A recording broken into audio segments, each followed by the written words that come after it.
Change is impossible and necessary. Politics, this is from the section, The Politics of Translatability. So, in this book I'm about to mention, the philosopher John D. Caputo wrote a book about the post-structuralist philosopher Jacques Derrida. It's called The Prayers and Tears of Jacques Derrida. Caputo writes about Derrida's opinions on the politics of translatability and change. Derrida says that in deconstruction, translatability does not mean that everything can be translated. He's using translatability as a specific philosophical term here, and he'll go on to explain it, don't worry. Remember that Derrida basically defines deconstruction as rhetorically breaking down and criticizing concepts, but deconstruction can have a negative or positive motivation behind it and a negative or positive result. It's not always negative, as pseudo-intellectual crackpots like Jordan Peterson and James Lindsay claim. Derrida's deconstruction is favorable to religion. My favorite post-structuralist, Foucault, is critical of it. So, translatability in deconstruction doesn't mean that everything can be translated. The thesis is that translation never stops. It is both necessary and impossible. I think that Derrida is just being his usual deliberately abstract, obtuse, and pedantic self when he uses this terminology. Given Derrida's obsession with language, it seems like when he is talking about translatability, he means that the definitions of words are always changing. Translatability is necessary because it's impossible. We love it because it's impossible. How can it be stopped? And why should we even want to stop it? Translatability is the slippage that is built right into things. But it's productive rather than a punishment, or at least it's a productive punishment. This seems to mean that there is slippage built into all objects, words, and living things in terms of how they're defined. In relation to specifically the politics of translatability, you can argue that political terms, identities, policies, and behaviors are always changing. Obviously, that's the case with everything else as well. From here, I'm going to just oversimplify the politics of translatability down to just change. But wait, change is necessary and good because it's impossible? However, change is good and always happening in spite of being impossible? Derrida, these sound like fucking paradoxes, bro. That's kind of an interesting aspect of Derrida, though. You can try to figure out what the fuck he's talking about all by yourself.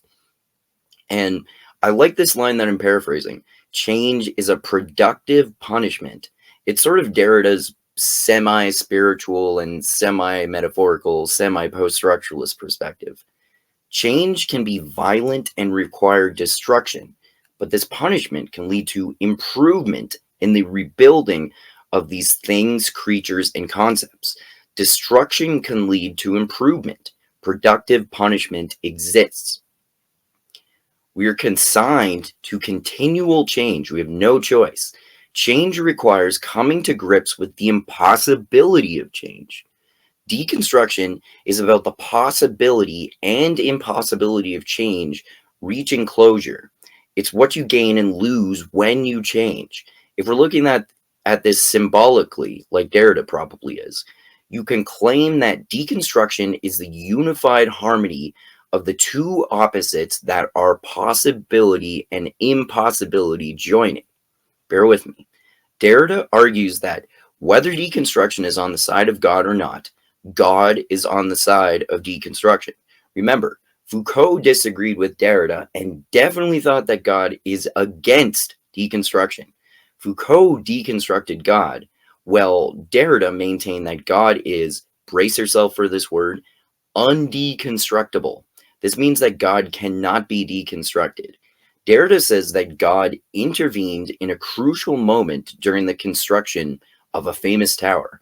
By this, he's probably referring to the myth of the Tower of Babel in the Bible. He's writing about the Tower of Babel. God called the construction of the Tower of Babel to a halt, disseminating various languages to different people across the world. The tower could have united all people and allowed us to understand each other. The halt of construction and spread of different languages made it both necessary and impossible to understand each other. We need to communicate, but it can be borderline impossible for two people with completely different languages. That clearly doesn't make it completely impossible, but Derrida's just being his usual provocative and hyperbolic self, man. Let's say that language, communication, and change are necessary, but sometimes almost impossible. Derrida clearly has some complex and confusing thoughts on the politics of translatability, change, and deconstruction. Not everything can be translated in deconstruction, but it is always happening. It's simultaneously necessary and impossible.